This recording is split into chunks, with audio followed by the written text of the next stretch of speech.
So these people back in the early 80s, many scientists and people in the movie industry knew that there might be a possibility of a pole shift.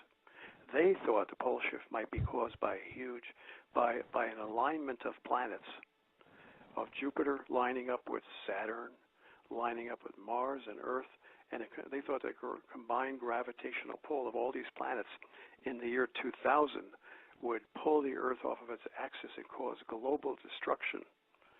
They didn't know about Planet X then, but they were on the right track. So they wanted to find proof that this pole shift had occurred in the past. So they got Alex Tannis, and Alex Tannis on his videotape says, "I went into the Bermuda Triangle. A part of me went out of my body and swam deep beneath the ocean.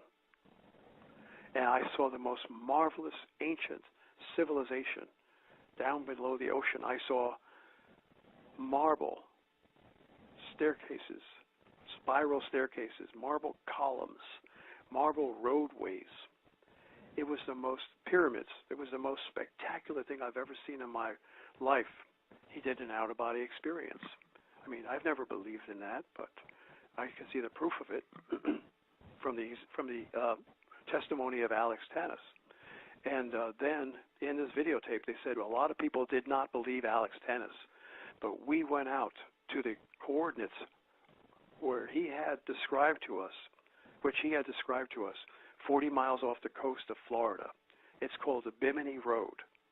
And sure enough, they found a 1,000-yard-long road made of marble. Of course, it's now encrusted with coral and everything. But when he saw it in his vision, he saw it as it existed thousands of years ago before it sunk beneath the sea. It was a part of it. It was then a part of the ancient continent of Atlantis. And they stopped the boat right there, and they used sonar to look down, and they detected this undersea pyramid with the capstone missing. So with the capstone missing, that tells you that this was Illuminati. This was the ancient occult practice that was worshipped and followed thousands of years ago. So the evil mankind has not changed, because the same evil spirits that ruled mankind over the millennia are at work, creating these occult worship symbols, such as the pyramid without the capstone. But they use sonar, and they look down, and you actually see on a videotape, a video sonar picture of a pyramid deep on the ocean bottom, 40 miles off the coast of Florida.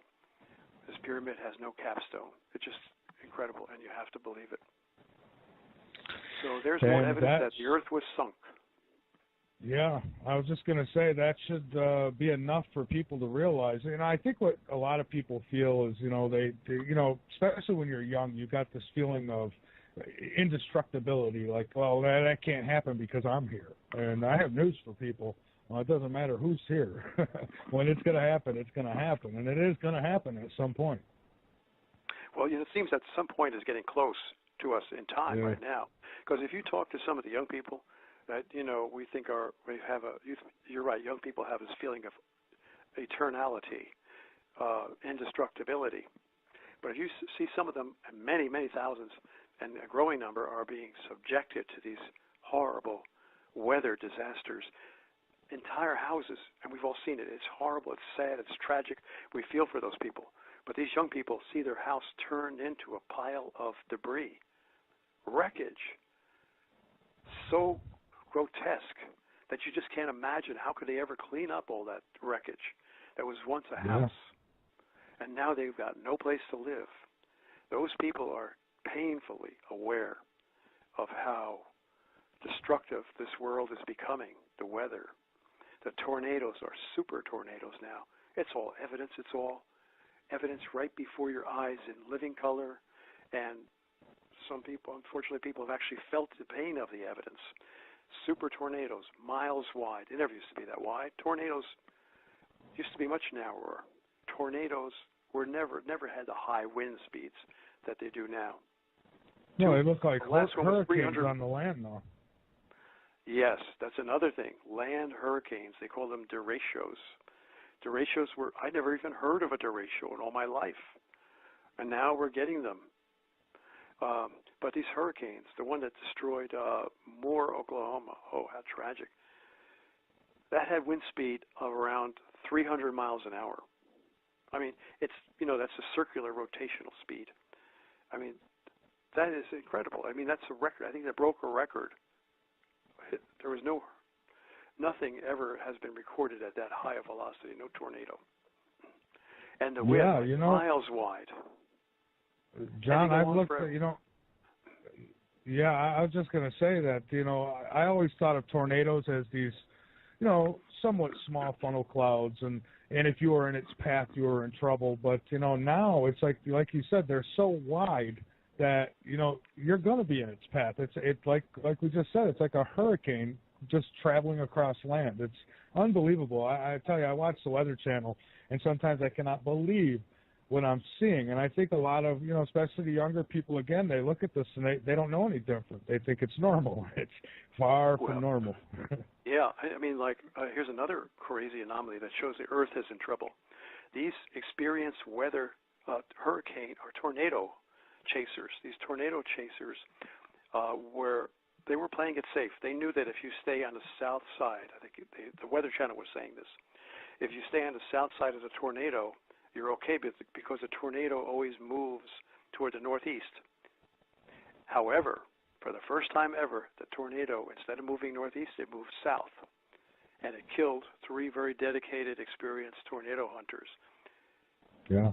So the weather's getting horrible. The flooding is epic levels. I mean, record flooding over and over again.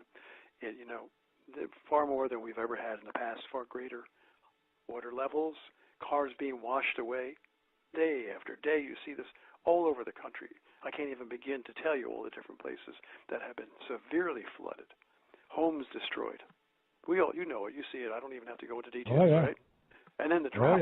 Right next door, one state away, you'll have a drought where the ground is cracking so much, a long-term drought, that the ground is shrinking and cracking, and the foundation of the house is collapsing because the earth is so dry. That's close, right? Adjacent to a flooded area. Yeah. So it's really, we know the Earth is in trouble. We don't even have to. I mean, we could go on and on and spend 2 hours talking about the weather anomalies. If people will believe, they have to, that the Earth is in big trouble. And getting back real quick, I'll give you my theory, and I've written this up formally and trying to present it to many people who might pass it on to others so as to warn the world. My theory that I began to explain before as to what is happening to Earth's magnetic field. Well, the magnetic field's getting messed up because of the swirling molten iron core of the Earth that I talked about before. The solar winds blasting and impinging upon Earth's magnetic field. The electromagnetic energy from those solar winds impacting Earth's magnetic field is feeding back, just like from the skin of the apple into the core of the apple, into Earth's core, and that energy is not only heating up the Earth's core, but it's putting a force, budging force, nudging force on the solid iron core at the very center of the Earth, which is immersed in the liquid molten iron core. That center iron core, that pit, more or less, of the Earth is getting nudged off of its center. And as it gets nudged off center, what happens? It, instead of sitting there in the middle and just rotating nicely and allowing the molten iron core to swirl nice and evenly in a swirling motion like your blender,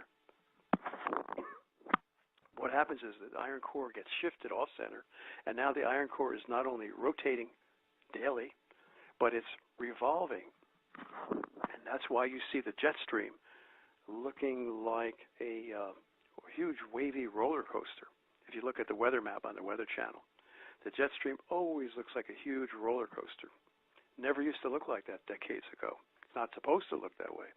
That, according to my theory, is because the Earth's solid iron core has been shifted by this magnetic energy, electromagnetic energy from the solar winds, feeding back into the core, shifting the core off center, and now we've got hey, you remember seeing a jumping jack, right? Jumping jacks when you're... Oh, yeah. What it is, it's like an empty capsule, like a pill capsule with nothing in it, but it has a little ball bearing. so the ball bearing can shift the weight of the empty capsule, and it looks like it's jumping as the ball bearing rolls inside of the empty capsule. Well, in a similar vein, you have this ball rolling around, rotating around, and causing all that molten iron that should be swirling nice and smoothly, causing the molten iron to slosh around and form waves.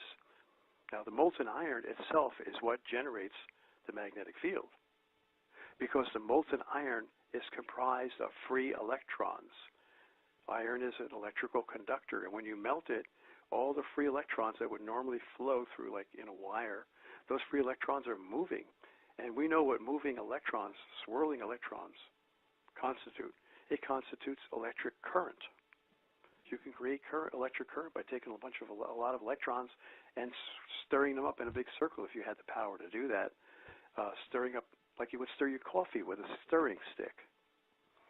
Okay, all these electrons, like you're stirring coffee in a stirring stick, they would swirl in the molten iron, and the movement, circular movement over this mass of free electrons in the iron, in the molten iron, would constitute an electric current. Now, when you have this swirling electric current inside the Earth's core, that's what generates the magnetic field that surrounds the Earth. So if that solid iron ball at the center of the Earth gets knocked off center by the sun's impacting electromagnetic energy, then that solid ball starts to move around, is off center, it starts to slosh around and create waves in the molten iron, swirling molten iron. So now you've got a wavy, sloshy molten iron.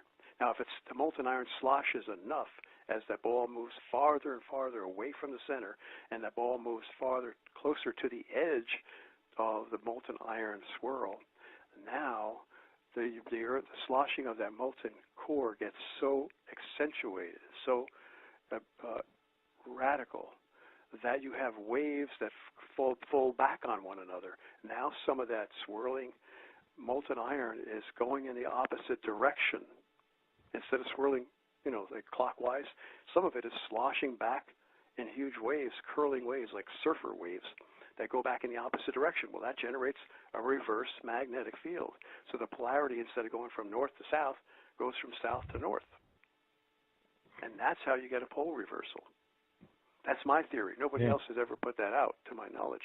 And that's my personal theory, and I believe it's true, and I'm hoping that others will see it and examine it to let us know that, hey, this is why we're getting all this. The Earth's solid core is off-center because of the sun, blasting from the sun. Yeah, and I should also add that magnetic field, as we know, protects us dearly. And, shields are down. We're vulnerable. Yes. And we've got a call, John, and I want to take it. But go ahead and comment if you wanted to. But, shields down. Yep. All right, Kathleen in Florida, you are on the air. Welcome aboard. Hi, everybody. This is awesome. This is a great show. I love it. Thank you. I grew up in South Florida near the Bermuda Triangle, and there was always stories about compasses going crazy and, boats losing connection with, their radios and stuff like that. But I went to high school from the year 79 to 82. And during one point, one of our friends was out on a boat fishing with another guy, and they never came home, and they never found the boat, and no one ever knew. I mean, they just disappeared virtually. So I guess there was I would say probably like a year or two that went by, and my friend and I were in the car driving by his house because he only lived a couple blocks away.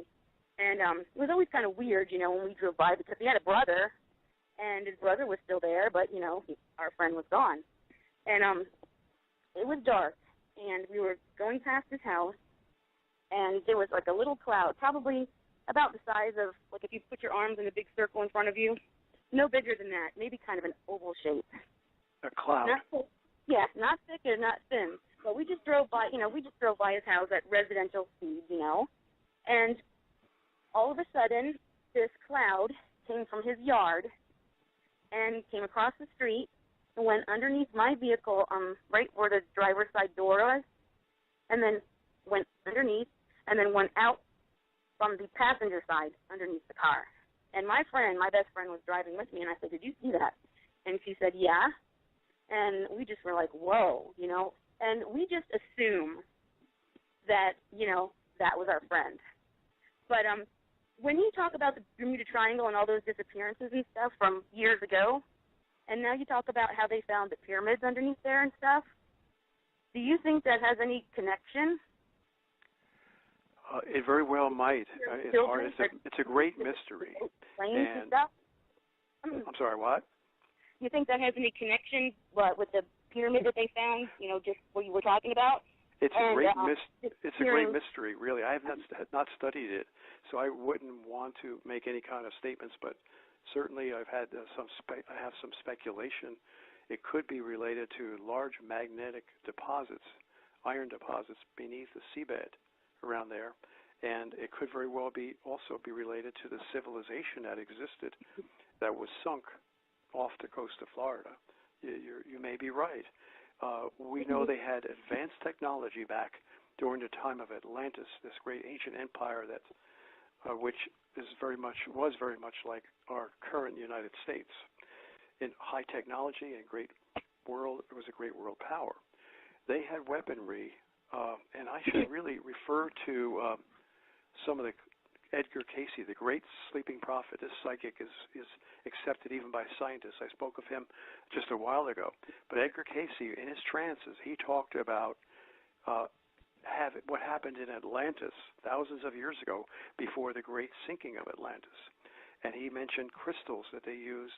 They had a more advanced technology that used crystals.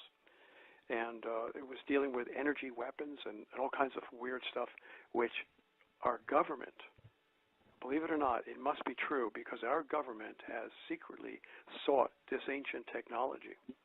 So you may be right. There may be something magnetic or some kind of substance that was related to that ancient advanced technology that they had, because there was a pyramid off the coast. They did indeed discovered at least one pyramid 40 miles off the coast of Florida. Now, where was the location? Was it near the Bimini Road, which I spoke about?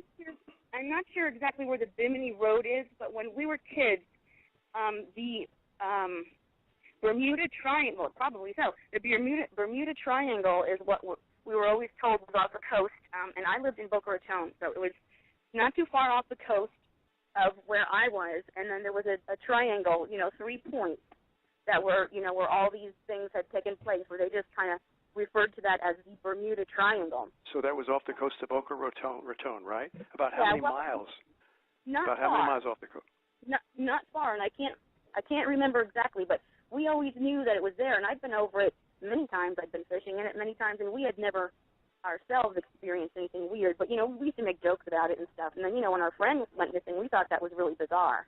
Well, when you look at the records of all the planes that were lost over there, it seems their instrumentation went haywire when they got over that Bermuda Triangle. So it could very well be something magnetic that was affecting it. But now, how would magnetism cause that boat to capsize? It could be whirlpools. Have you ever noticed any disturbances in that water when you or anyone else was out there? In fact, you may be able to read stories about the many people who've been boating out there, if they have noticed any whirlpools or any turbulence, unusual turbulence that has occurred. Is there something like that you know of? Well, I personally saw water spout while I was driving down A1A, and it was probably 100 feet off the coast, maybe 200, maybe 200 or 300 feet, and it was really tall. Probably, I can't tell you how tall it was. It wasn't like a mile or anything, but we could see it while we were driving down A1A, which is not only a whirlpool, but an air cyclone, or a small funnel cloud, I should say, just like a mini tornado that people might not even notice it. It might come up from the sea, and I'm just speculating, but the speculation is based upon principles of electricity and magnetism and how that would create whirlpools, because we do have air is charged electrically. We know that when moisture rises into the clouds, what does it do? It carries with it electrons, and those electrons build up in the cloud, eventually discharging to Earth as lightning. So we know there's electrical effects in the air. Now, if this magnetic field were to create a vertical column that goes upward through the water and above the water, it could disturb the air and cause a circular motion. We know that many hurricanes have that circular motion from the ionosphere discharging to the salt water. Salt water is a very good conductor of electricity, and that disturbance could cause a whirlpool, a mini tornado that could take the boat, flip it up in the air, and capsize it. Right. In a matter of seconds. They never found it. They never found it. It was never ever found. Right. So if it got capsized in that way, either by a little turbulent funnel cloud that was created maybe for a short period of time, or by a vortex swirling whirlpool in the water that was created for a short time, like it's called an eddy, that would also could capsize the boat and sink it rapidly. You know, and I wonder, John, if it's possible that the magnetic force could be so strong that it just, you know, like an MRI, if you've got metal in your body, it'll rip it out. If maybe at times it gets so strong that something with steel on it or what have you, a plane, a boat, and it just sucks them down. Right, and that's a good point because, you know, regarding your problem, your story, Kathleen. Is it Kathleen? Yes. Yes, sir. Okay. Regarding your story, and Michael just caused me to realize that planes are also taken down by the Bermuda Triangle. Planes have disappeared. And so it may not even have been a vortex of water, but just a cyclone or a funnel cloud that was created momentarily, and that took the plane and just brought it down and just pulled it right down through the funnel into the ocean. And that's maybe perhaps how so many planes have been lost. So just from the many disappearances of airplanes, we can probably make a educated guess that it's caused by turbulent air, which is electrically generated somehow by something beneath the seabed. Well, you know what got my mind wondering was when you said that, because I didn't know this until we were speaking of it a few minutes ago about the ancient civilization that they found, and isn't that kind of where the Bermuda Triangle would be? You said, what did you call it, Bermuda Row? Oh, the Bimini Road. Yeah, it's probably in that area. I don't know how far up the coast, but I know it was 40 miles off the coast of Florida that they discovered the Bimini Road. Well, then Bimini isn't too far from the Bahamas and Florida, so I wonder if that's actually included in the Bermuda Triangle the way they used to have it mapped out. But another thing that started making me think was there was a gentleman on the show last night speaking of the yellow box, the yellow. Yeah. What is it? Yep, the yellow box. Were ancient machines and stuff, and I'm wondering that if maybe one of those things may have been in operation and underneath in that city from ancient times and may have still been in operation, or maybe something set it off and it made it work. Because isn't that part of like time travel or, you know, like magnetic force or magnetic fields associated with that too? Yeah, it's an interesting theory to investigate. I haven't studied it, so I don't know, but I know, you know, from the studies of Atlantis, they did have this high technology that utilized crystals. So, yeah, I mean, there's a lot. I'll bet there are people who have been studying this today, especially we have many researchers in this area, that of the field of ancient knowledge that you're referring to, that might shed more light on this situation. But, you know, a couple things come to mind is that fact that many coastal areas have been sunk. It's not just off the coast of Florida, but it's also 2,000 feet off the coast of Cuba. 2,000 feet deep off the coast of Cuba, they found land masses sunk. They found land masses sunk off the coast of Japan.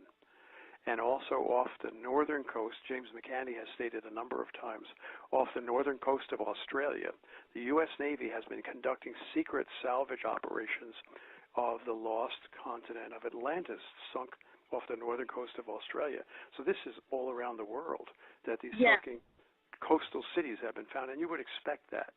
When you stop and think of what happens now just picture the Earth as a huge, the way I like to make things as graphic, give graphic examples so people can see vivid pictures in their minds. Picture the Earth as a huge balloon filled with jello. Now, assuming that the balloon would have to be pretty strong to hold all that jello. Now you rotate the balloon, just as the Earth rotates. What would happen to the shape of the balloon? What would your mind's eye tell you? What happened to the shape of the balloon as that balloon is rotating the way the Earth rotates? Yeah, would it remain round? A little bit. stretch. So it would not remain round, right? Would stretch and get oblong. Right. The equatorial area of that balloon would bulge out, and it would appear, and the poles, the north and the south pole, would flatten out, right? So you'd have like a flattened, widened circle, sort of almost like a tire, an automobile tire laid sideways. Okay, so now what happens is a planet comes by, a huge dwarf star. Now this dwarf star, incidentally, because the scientists, before they were muzzled, scientists such as Dr. Harrington, the late Dr. Harrington, and others said they believe that this object is a brown dwarf star that's being gravitationally pulled into or toward our sun. If you look up the definition of a brown dwarf star, the puniest brown dwarf star is about 3 Jupiter masses. 1 Jupiter mass is 318 Earth masses. So 3 Jupiter masses is getting close to 1,000 Earth masses. This 1,000 Earth mass dwarf star comes by Earth. It exerts a gravitational pull as it passes over Earth, like a bowler would put a spin on a ball. And it jerks the North Pole southward, so that now the North Pole, and we talked about, remember Toronto was at one time, Toronto and Minnesota were one time at the North Pole. Well, it takes that North Pole where it exists today, which is frozen, and it moves it southward in a matter of an hour as it passes by. So now the bulgy part of the Earth is no longer in the same position. What was the equatorial bulge now becomes a different portion of the Earth, so you got a new equator that's formed. And so the whole bulgy shape of the Earth gets transformed, gets shifted, and the equatorial bulge occurs on a different portion of the Earth. You can visualize that in your mind, right? Right. Okay, so now what was Quito, Ecuador, and South America, the northern part of South America, all along the equator, that's moved out of there, and now New Jersey and North Carolina become the new equator. Now New Jersey starts to bulge outward, and land masses start to rise up from the sea off the coast of New Jersey and New York. And because it's bulging out there, that's the new equator. Whereas the old equator, where it's the northern part of Venezuela, for example, northern part of South America, that bulge now goes southward and it begins to contract. All that land around Venezuela sinks beneath the sea because the bulge is no longer there. You can visualize that probably, right? Mm-hmm. Sure. So now this is why you got land masses that sink in some areas and other land masses that actually arise out of the oceans. And incidentally, what that reminds me of is an ancient scripture, not even a scripture, it's from an anthology. It's a book written by men, historical records, ancient historical records of the past destruction. And I'll paraphrase it. I have it here somewhere in one of the books, but rather than find it right now, I can paraphrase it. It says, these ancient people wrote that the destroyer will appear again. They call it the destroyer. They said, normally, in normal times, the Earth rotates normally, and the stars can be predicted. Motion of the stars can be predicted simply because the Earth is moving in a regular way, and every so many years, you can see certain constellations out there. But a time occurs when the destroyer approaches. Now the stars become chaotic, and they begin to swirl around in the sky. At first, very slightly, they begin to shift, and you can no longer predict the position of the stars. That's because the Earth is beginning to take on a slight wobble. But as the wobble becomes more accentuated and rapid, then the stars actually appear like they're swirling in the sky, chaotically. And they say when the destroyer approaches, we will cause blood to drop upon the Earth. Now that's flaming meteors. Meteors get hot from the air friction as they plummet to the Earth. Meteors that are being gravitationally dragged in by this body. It looks like blood, flaming blood. And the Bible talks about hail mingled with fire and blood is cast to the earth. That's what the book of Revelation talks about will happen in these end times. Fire mingled with blood. So when blood drops upon the earth, the ancient Colburn historians state, then the destroyer is passing by, and mountains will open up and belch forth fire and ash. Seas land masses will rise out of the sea and the seas will boil. It says the sea will be swallowed up by the land, meaning that, wow, all of a sudden land starts jutting up out of the ocean and the seas begin to boil because of the heat that's generated within the earth and coming from these comets magnetically, magnetic heat, just like a microwave oven would magnetically bombard a plate of food and heat it up. So this is what happens when the earth begins to wobble and swirl around. So you have a whole shifting, land masses sinking and land masses rising. I see. Okay. Kathleen, anything else? No, I think that was just really interesting, and I thank you for explaining that all to me and gives me something to think about. Yeah, I would say just judging by the loss of aircraft, the many aircraft that were lost over the Bermuda Triangle, this is a sort of probably, very possibly, an air turbulence phenomenon caused by electromagnetic forces, possibly. Again, I don't know, but it's, it sounds like credible or plausible speculation. Magnetic forces deep beneath the seabed that are causing turbulence in the air, and we know the air can be electrically excited. That would cause whirlpools and the air swirls or funnel clouds, and we're seeing a lot more funnel clouds now, that would pull an aircraft and pull it right off of its stability and bring it into a nosedive, actually. Right. Yeah, suck it right in. Yeah. Okay. Well, again, Kathleen, thank you. Interesting stuff. People should stay away from the water. We're getting so many reports on the Weather Channel. It seems like every day. Water turbulence, undertow, currents that are causing drowning people, huge waves. That's another phenomenon. These massive rogue waves out at sea that are capsizing ships. This is becoming more frequent. And then also waves on the shore that are like tremendous. Surfers are getting ruined, hurt, injured, killed, drowned from these waves. And they say, undertow is horrible. It's very dangerous, so people need to stay away from the water. I would not be boating anymore if I were someone who likes boating. Yeah, I would. I might reconsider boating myself. I don't boat, but if I did, I may be reconsidering it. I don't know. Hold on with us, John. And Kathleen, thank you so much for the call. We've got to take one last break, and we'll come back and finish up with John. This is Late. Okay, and, it kind of is the end of the world.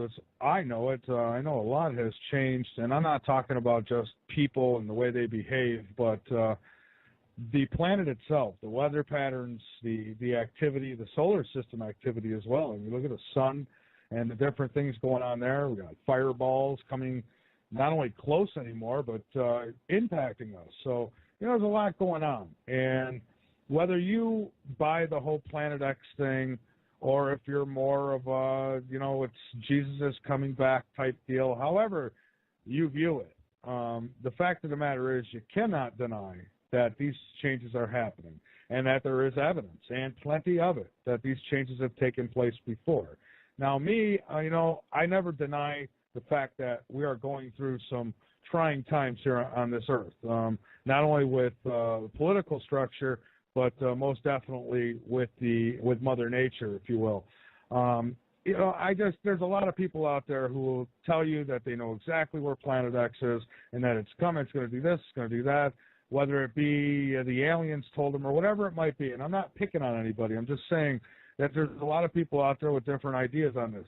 The fact of the matter is we really don't know when or where or how. We just know that something's going to happen. It's happened before on this planet. It's going to happen again. So it's not that I dismiss any of it. It's just I'm a guy who likes facts. I like proof. And a lot of what John's saying here tonight does lay out some groundwork towards proof that we are going to go through the same things our ancestors have gone through on this planet. And that's magnetic pole shifts, and that's actual pole shifts, like the woolly mammoth, frozen, with fresh vegetation in its mouth. I mean, that happens pretty quick for the woolly mammoth to be frozen like that. So, I'm not in denial, that's for sure. And I know that I'm not Superman. I'm not going to, who knows? I don't know if I'll live through the changes or if I'll even see them in my lifetime. I assume I will. It certainly feels like I will. But whether I survive or not, I leave that up to God, because I do believe in God. I do believe in a higher power, and I don't believe, however, that we're going to get help from God or aliens. I wrote a report about that, and I posted it today. I'm trying to find the article that I have. Well, I can quote it for you. The third secret of Fatima. This sounds fantastic, but in 1917, 3 peasant girls in Fatima, Portugal, saw a vision, and it sounds kind of hokey, or questionable anyway. But when you look at what the secret was, or other girls who have had similar visions, then you begin to see that there is a great deal of credibility in it. I do believe that the third secret of Fatima was indeed given by an angel of God to these girls back in 1917, and the third secret was, led up to the very chronological end of the world. In order to give us solid credibility for that third secret of Fatima, I'd like to quickly go over the girls in Garabandal of Spain. Garabandal, Spain, 1964.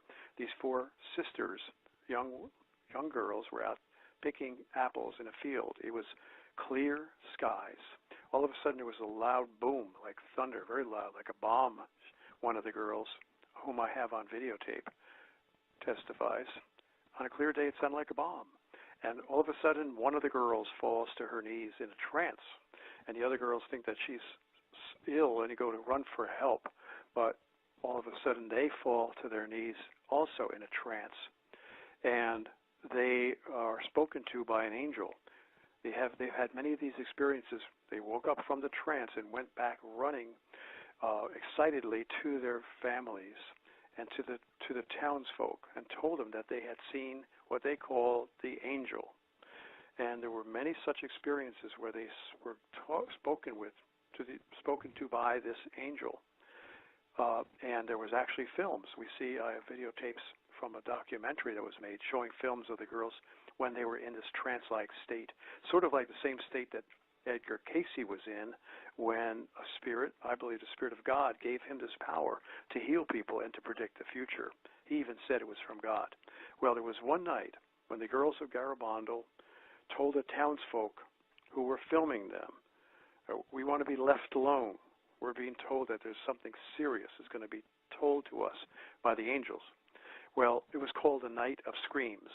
These girls were horrified at the vision that was given to them by the angel.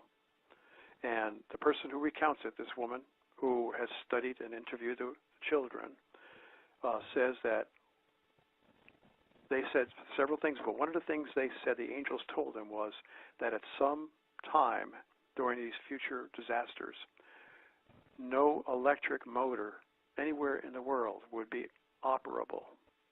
Now that sounds like a very irrelevant and peculiar prophecy for girls to be relating. So it sounds like they did not make it up, like it was indeed given to them by some metaphysical spirit. No electric motor will operate at a certain time. Well, I immediately picked up on it because of my knowledge of physics and electricity and magnetism and how that relates to this incoming gravitational magnetic body, Planet X. And I realized that what happens is this object is, we discussed earlier, when any kind of a comet penetrates the outer heliosphere surrounding our solar system, that electrified gaseous heliosphere, the electrified electric protons and the gas, which comprise the gas, cling to this incoming body, and now this body is saturated with positive electric charge, plasma. And that's what forms the tail of the comet, and it has a glowing tail because it's electrified. Now, when it comes in, because it's moving electric charge, anytime you have moving electric charge, you have an electromagnetic field that is generated, that billows out around the path of that moving charged object. So when Planet X comes in, or one of its accompanying gravitationally captured comets, they're all saturated with plasma, a magnetic field billows out around the flight path of this incoming comet, just as a chemtrail would billow out around the flight path of an airplane. Now, this billowing invisible magnetic field expands to be greater and greater in size as it passes in the flight path, like a chemtrail. And this magnetic field then engulfs the entire Earth, and it penetrates Earth the way it cuts through Earth in the same way that a ghost would walk through a wall or pass through a wall. And the entire Earth is engulfed with this powerful magnetic field from this moving, massive, charged body. And as a result, all the electric fields, the electric fields individually created within each motor on the Earth, the thousands of electric motors, all those electric fields would be canceled out, wiped out, erased, nullified by this massive Earth-engulfing magnetic field from this passing space body. And that is how, very logically, based upon physics, all electric motors on Earth could be made inoperable. There is no way that these unschooled peasant girls could have made this up. Clearly, this prophecy that every electric motor on Earth would become inoperable must have been given to them by an angel of God. Now, yeah, that would be kind of like an EMP, wouldn't it? Sort of, yeah, an electromagnetic, right. Mm-hmm. And rather than being a pulse, yeah, it's a burst. An EMP would be an electromagnetic burst, you're right. And that, as we know, would destroy all electronics that are unshielded. So this, to me, presents clear evidence to anyone, any unbiased observer, that these girls were actually given visions and messages by a metaphysical being, an angel of God. Now, only God would speak to people and warn them about the destruction that God says in the Bible that he himself is creating, will create, because mankind has drifted from him. So it makes perfect sense to me that all this is ordained by God, because the angels warn that this is going to happen. And furthermore, the research that this woman did, who relates what the testimony that she got from interviewing these women, and one of them is still alive and testifying. In fact, there's a couple of them that are still alive, because it was only 1964 in Garabandal. They say that this will come from God. The angel told them this is a chastisement from God, and also that there would come a time when there would be a great, this is kind of harrowing and scary to think about. They say there would come a time when there will be a great thirst all around the world, and people will attempt to kill one another. Now, they didn't relate the great thirst to people attempting to kill one another. They just related what they heard. A great thirst, and people will attempt to kill one another. I deduce that what that means is they will be so thirsty that they will kill each other just to drink their blood. That's what I was thinking. It's horrible. It's really so. It is. And in the Bible, it's sad to say, but in the Old Testament, God promises to do these kinds of things, to force people to make them so hungry they will actually cannibalize one another. But it sounds like a very cruel God that people don't want to accept. Does. But then if you had a judge that said to you, look, if you commit this crime, you're going to jail for life. I don't like that judge, but I better darn well take him seriously. Same thing with God. Now God says, hey, I'll die for you. I am dying. I will die for you. I have died for you, so that you won't have to take the punishment that my perfection requires. I will take your punishment, and I will, even at the last moment of your life, if you call out to me, I will save you. That's the greatest love and graciousness that anyone could ever expect. So you have both extremes with God. You have the willingness to forgive up to and accept and embrace and give eternal life up to the very last moment before the destruction of the world. And if that is rejected, if God's calling is rejected right up to the end, then comes the harsh chastisement. Well, he won't get no resistance from me, that's for sure. Not from me either. When I was a belligerent atheist, and I was suddenly in fear for my life, I actually spoke to God.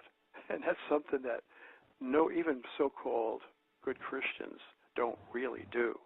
They pretend to pray, but they don't really believe that God is there listening. Well, to a certain extent they do, but, you know, it's kind of half-hearted. But me, a belligerent atheist, saved me.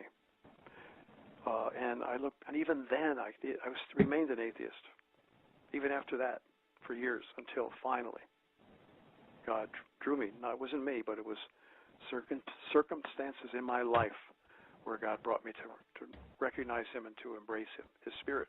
Well, anyway, here's some evidence that shows you, scientific evidence of the acknowledgement by our government of Planet X. Before they said, hold it, put a lid on that, don't talk about that anymore, our wonderful evil National Security Agency that we're hearing so much about told NASA, because they control all the government agencies, they told NASA, stop putting out these reports.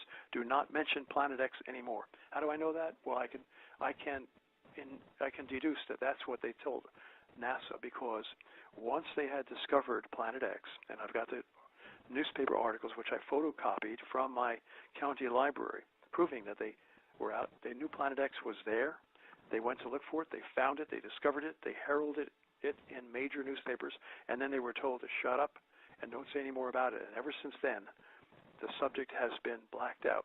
There's more proof that Planet X does exist, because when you have a cover-up, the cover-up itself is more compelling proof of the crime.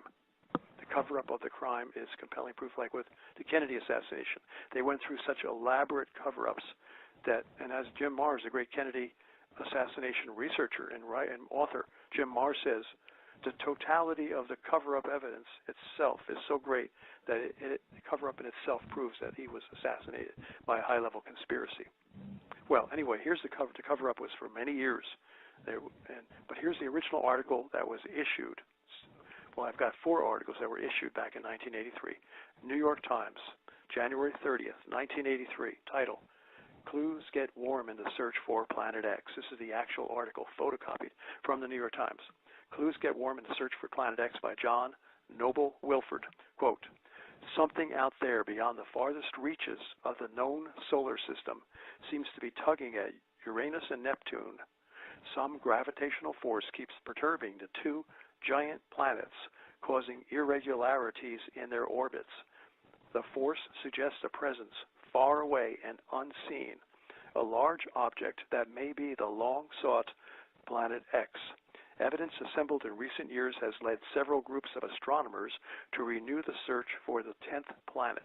They are devoting more time to visual observations with the 200-inch telescope at Mount Palomar in California. They are tracking 2 Pioneer spacecraft, now approaching the orbit of distant Pluto, to see if variations in their trajectories provide clues to the source of this mysterious force. And incidentally, those 2 Pioneer spacecraft indeed reported, radio transmitted back to NASA their trajectory deviation, the deviation from their trajectory, which would have been caused by a massive object. Those space probes, Pioneer 10 and 11, Pioneer 10 was sent out to the point in space, in deep space, beyond Pluto, the point where the scientists, the astronomers, had calculated that this massive force existed, gravitational body existed, pulling on the orbital paths of the planets Uranus and Neptune. So now they simply sent out the probes to that point where their calculations said it would be. And indeed, the deviations, the gravitational pull, deviated or drifted that space probe, Pioneer 10, off of its orbit, off its trajectory. And so I'll continue reading. So we have evidence right there. And they're hoping that a satellite-borne telescope launched last week will detect heat signatures from this planet or whatever it is out there. The infrared astronomical satellite was boosted into a 560-mile high polar orbit, probably around the South Pole orbit, Tuesday night from Vandenberg Air Force Base, California. It represents an $80 million venture by the United States, Britain, and the Netherlands. So here you had 3 nations basically looking for this object, 3 governments, 3 space agencies, all knowing that this object, which they have named, it's It's not a science fiction name made up by a bunch of, people with That's right. imaginative people. But it is a name officially given, Planet X, given by Percival Lowell, a famed astronomer who constructed an observatory back around 1910 to find this object, and he called the object Planet X. And the NASA, the National Aeronautics and Space Administration of the United States government itself, has continued calling it Planet X in their internal documents, one of which is titled The Search for Planet X, which you can find now on the internet. It's no longer, somehow it's been leaked out. But anyway, 3 nations knew about it. So Netherlands, the United States, and Britain, they've sent up this infrared astronomical satellite. Quote, in the next 6 or 7 months, this telescope is expected to conduct a wide-ranging survey of nearly all the sky, detecting sources not of ordinary light, but of infrared radiation, which is invisible to the human eye and largely absorbed by the atmosphere. Scientists thus hope that the new telescope will chart thousands of infrared emitting objects that have gone undetected, stars, interstellar clouds, asteroids, and, with any luck, this object that pulls at Uranus and Neptune. And it goes on and on. It talks about how, I'll just paraphrase, how even back in the early 1800s, this astronomers noticed that when they discovered Uranus and Neptune, Uranus was discovered in 1781. Imagine that. And so they noticed perturbations, that there were irregularities at a certain point in the orbit of these planets, and they correctly assumed that it was caused by a gravitational body far out. So you could not see it, but you could see the gravitational pull that it was exerting on these outer planets, and that's why they knew it existed. So, and it goes on to say that Clyde Tombaugh was a famous astronomer who discovered Pluto. He was looking for Planet X, and he accidentally discovered Pluto. He was at the Lowell Observatory in 1930, Percival Lowell's observatory, and discovered Pluto. Well, they said, well, Pluto's too small, but it's nice that you discovered it, but it's too small to be this massive gravitationally pulling object that we're looking for. So they continued to search for it. And this article says, I'm getting close to the end of the other article, I skipped quite a bit to save time. Quote, recent calculations by the United States Naval Observatory have confirmed the orbital perturbation exhibited by Uranus and Neptune, which Dr. Thomas C. Van Flandern, an astronomer at the observatory, says could be explained by, quote, a single undiscovered planet, unquote. He and a colleague, Dr. Robert Harrington, incidentally, he's dead, and many people believe Dr. Harrington was murdered because he was about to reveal telescopic images of an incoming Planet X. So he died very rapidly. Again, many people believe he was murdered. And I can give you more evidence to indicate that he was murdered. Okay, we've got about 6 minutes, John, so go right ahead. I want to hear it. Okay. In the obituary, when he died, just before he was about to reveal this telescopic images that he had taken of Planet X to determine, is it there? Yes, it was there. Is it incoming? We believe yes. He was about to release this to the world. He never got a chance. In January 1992, he died of rapid onset cancer in a matter of a couple weeks. They give people cancer. This is well known. It's a nice way to kill people without making it seem like it was foul play. Well, why was not the information revealed? Why were not the photographic evidence revealed to the public showing this planet? It was concealed.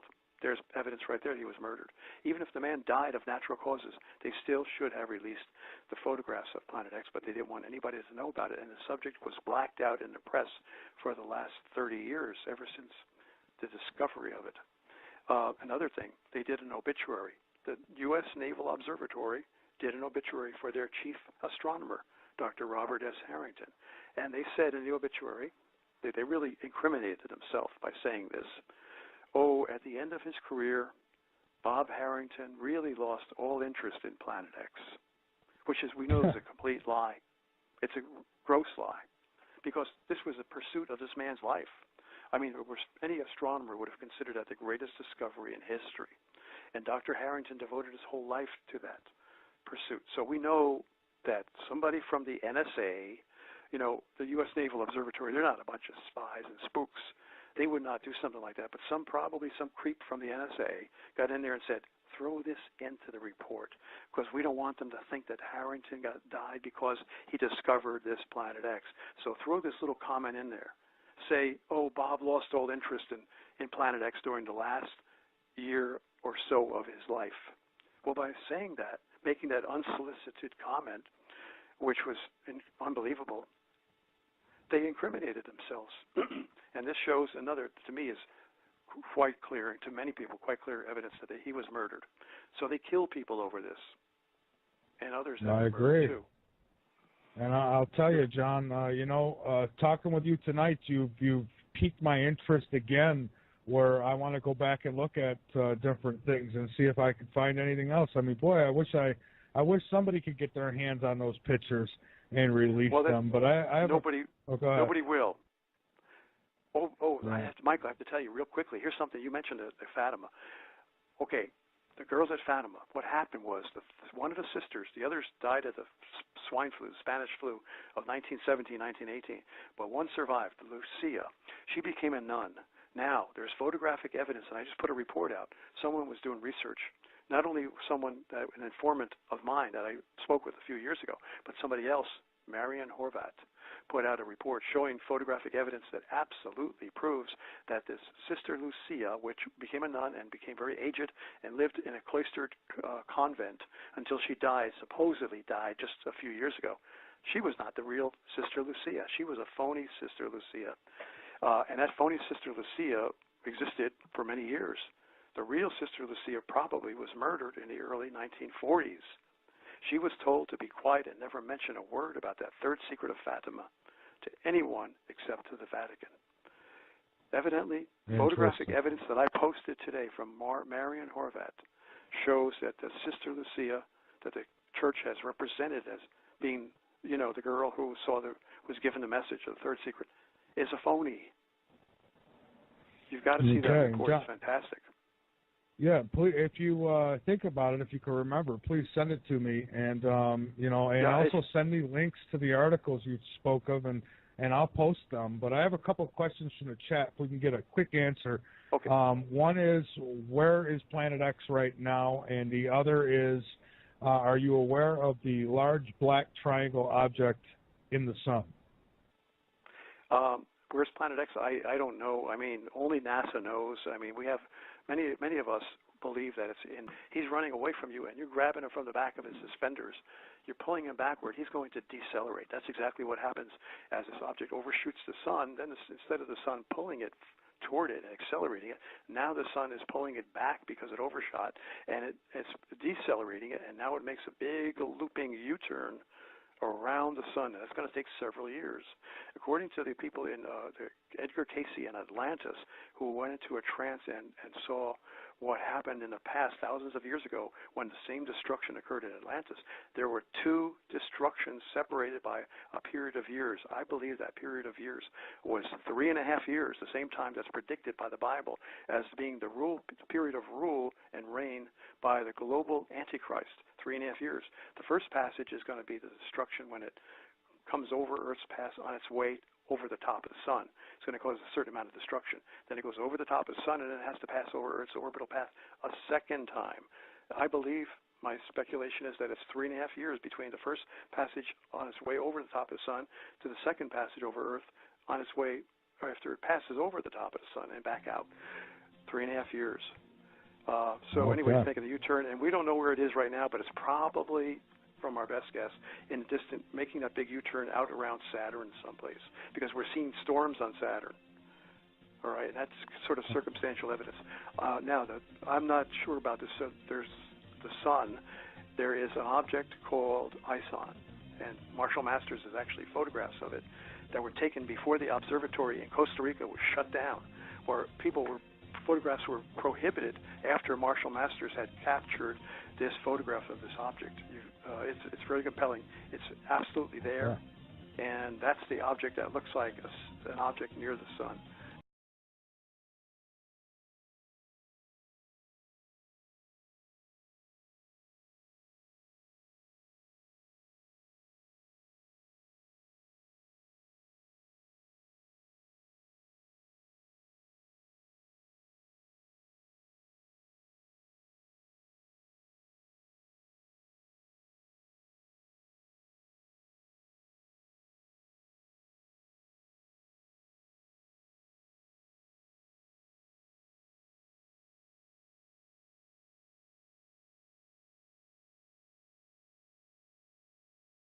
So these people back in the early 80s, many scientists and people in the movie industry knew that there might be a possibility of a pole shift. They thought the pole shift might be caused by an alignment of planets, of Jupiter lining up with Saturn, lining up with Mars and Earth, and they thought the combined gravitational pull of all these planets in the year 2000 would pull the Earth off of its axis and cause global destruction. They didn't know about Planet X then, but they were on the right track. So they wanted to find proof that this pole shift had occurred in the past. So they got Alex Tannis, and Alex Tannis on this videotape says, "I went into the Bermuda Triangle. A part of me went out of my body and swam deep beneath the ocean. And I saw the most marvelous ancient civilization down below the ocean. I saw marble staircases, spiral staircases, marble columns, marble roadways. It was the most pyramids. It was the most spectacular thing I've ever seen in my life." He did an out-of-body experience. I mean, I've never believed in that, but I can see the proof of it from the testimony of Alex Tannis. And then in this videotape, they said, well, a lot of people did not believe Alex Tannis, but we went out to the coordinates where he had described to us, 40 miles off the coast of Florida. It's called the Bimini Road. And sure enough, they found a 1,000-yard long road made of marble. Of course, it's now encrusted with coral and everything. But when he saw it in his vision, he saw it as it existed thousands of years ago before it sunk beneath the sea. It was a part of it. It was then a part of the ancient continent of Atlantis. And they stopped the boat right there, and they used sonar to look down, and they detected this undersea pyramid with the capstone missing. So with the capstone missing, that tells you that this was Illuminati. This was the ancient occult practice that was worshipped and followed thousands of years ago. So the evil mankind has not changed, because the same evil spirits that ruled mankind over the millennia are at work, creating these occult worship symbols, such as the pyramid without the capstone. But they use sonar, and they look down, and you actually see on a videotape, a sonar picture of a pyramid deep on the ocean bottom, 40 miles off the coast of Florida. This pyramid has no capstone. It's just incredible, and you have to believe it. So there's more evidence that the Earth was sunk. Yeah, I was just going to say that should be enough for people to realize. And I think what a lot of people feel is, they especially when you're young, you got this feeling of indestructibility, like, well, that can't happen because I'm here. And I have news for people. It doesn't matter who's here. When it's going to happen, it's going to happen. And it is going to happen at some point. Well, it seems that some point is getting close to us in time right now. Because if you talk to some of the young people that, we think you're right, young people have this feeling of eternality, indestructibility. But if you see some of them, many, many thousands, and a growing number are being subjected to these horrible weather disasters. Entire houses, and we've all seen it. It's horrible, it's sad, it's tragic. We feel for those people. But these young people see their house turned into a pile of debris, wreckage, so grotesque that you just can't imagine how could they ever clean up all that wreckage that was once a house. And now they've got no place to live. Those people are painfully aware of how destructive this world is becoming, the weather. The tornadoes are super tornadoes now. It's all evidence. It's all evidence right before your eyes in living color. And some people, unfortunately, people have actually felt the pain of the evidence. Super tornadoes, miles wide. They never used to be that wide. Tornadoes used to be much narrower. Tornadoes never had the high wind speeds that they do now. No, they look like hurricanes on the land, though. Yes, that's another thing. Land hurricanes, they call them derechos. Derechos I never even heard of a derecho in all my life. And now we're getting them. But these hurricanes, the one that destroyed Moore, Oklahoma, oh, how tragic. That had wind speed of around 300 miles an hour. I mean, it's, that's a circular rotational speed. I mean, that is incredible. I mean, that's a record. I think that broke a record. There was nothing ever has been recorded at that high a velocity, no tornado. And the wind miles wide. John, I've looked at, I was just going to say that, I always thought of tornadoes as these, somewhat small funnel clouds, and if you were in its path, you were in trouble. But, now it's like you said, they're so wide that, you're going to be in its path. It's like we just said, it's like a hurricane just traveling across land. It's unbelievable. I tell you, I watch the Weather Channel, and sometimes I cannot believe what I'm seeing. And I think a lot of, especially the younger people, again, they look at this and they don't know any different. They think it's normal. It's far from normal. Yeah, I mean, here's another crazy anomaly that shows the Earth is in trouble. These experienced weather hurricane or tornado chasers, they were playing it safe. They knew that if you stay on the south side, I think the Weather Channel was saying this, if you stay on the south side of the tornado, you're okay because the tornado always moves toward the northeast. However, for the first time ever, the tornado, instead of moving northeast, it moved south. And it killed 3 very dedicated, experienced tornado hunters. Yeah. So the weather's getting horrible. The flooding is epic levels. I mean, record flooding over and over again. Far more than we've ever had in the past, far greater water levels, cars being washed away. Day after day, you see this all over the country. I can't even begin to tell you all the different places that have been severely flooded. Homes destroyed. You know it. You see it. I don't even have to go into details, right? And then the drought. Oh, yeah, absolutely. Right next door, one state away, you'll have a drought where the ground is so cracking so much, a long-term drought, that the ground is shrinking and cracking, and the foundation of the house is collapsing because the earth is so dry. That's close, right? Adjacent to a flooded area. Yeah. So it's really, we know the Earth is in trouble. We don't even have to. I mean, we could go on and on and spend 2 hours talking about the weather anomalies. If people will believe, they have to, that the Earth is in big trouble. And getting back real quick, I'll give you my theory, and I've written this up formally and trying to present it to many people who might pass it on to others so as to warn the world. My theory that I began to explain before as to what is happening to Earth's magnetic field.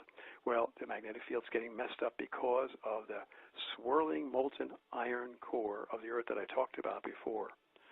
The solar winds blasting and impinging upon Earth's magnetic field, the electromagnetic energy from those solar winds impacting Earth's magnetic field is feeding back, just like from the skin of the apple into the core of the apple, into Earth's core, and that energy is not only heating up the Earth's core, but it's putting a force, budging force, nudging force on the solid iron core at the very center of the Earth, which is immersed in the liquid molten iron core. That center iron core, that pit, more or less, of the Earth, is getting nudged off of its center